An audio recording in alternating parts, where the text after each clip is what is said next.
Trump a gagné l'élection. Est-ce une bonne ou une mauvaise nouvelle pour la Palestine? Rappelons quelques faits. Trump se présente comme un pacifiste. Ses partisans répètent souvent qu'il n'a commencé aucune guerre. Et factuellement, c'est vrai. Mais en fait, il a accentué les guerres américaines déjà en cours. Rappelons que par exemple, le record de bombardement en Afghanistan a été atteint en 2019 lors de son mandat. Donc pour l'anti-impérialisme, on repassera. Juste avant l'élection, Donald Trump est allé dans le Michigan, un état avec une forte population arabe. Il s'est présenté à eux comme défenseur de la paix et ça a marché. Les électeurs arabes du Michigan, traditionnellement votant pour les démocrates, sont passés du côté de Trump. Et Harris a perdu le vote arabe. Alors c'est ironique pour plusieurs raisons. Premièrement parce que c'est Donald Trump lui-même qui avait initié le Muslim Ban, qui est un bannissement des étrangers de 6 pays musulmans. Mais surtout parce que c'est Trump qui est le favori de Netanyahou. Cela pour plusieurs raisons. Premièrement, parce que c'est lui qui a reconnu Jérusalem comme étant la capitale d'Israël, parce qu'il a aussi encouragé l'annexion de 130 nouvelles colonies en Cisjordanie lors de son mandat, et qu'il a aussi reconnu comme légales les colonies de Cisjordanie, ce qui rompt avec la politique américaine depuis 1978. Et enfin, il a bien sûr négocié les accords d'Abraham, qui sont des accords de normalisation entre Israël et différents États arabes, comme les Émirats Arabes Unis et le Maroc. Donc Trump n'est absolument pas pro-paix, il est pro-Israël, c'est tout. Mais malgré ça, beaucoup d'électeurs se sont abstenus ou ont voté Trump,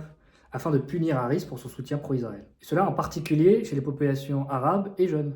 Il faut aussi nuancer la victoire de Trump par rapport à Harris dans les régions où les populations arabes sont présentes par une forte mobilisation pour Jill Stein, candidate des Verts américains qui avait une ligne clairement pro-palestinienne. Donc même si on peut se satisfaire que Harris a été puni pour ses positions pro-génocide, il n'y a pas du tout de quoi se réjouir pour les Palestiniens. Et surtout, la victoire de Trump prouve une chose. La gauche, pour représenter une vraie alternative, se doit aujourd'hui d'être dans la rupture, de proposer une ligne antiraciste et surtout anti-impérialiste. Ça fait 20 ans qu'on vous le dit.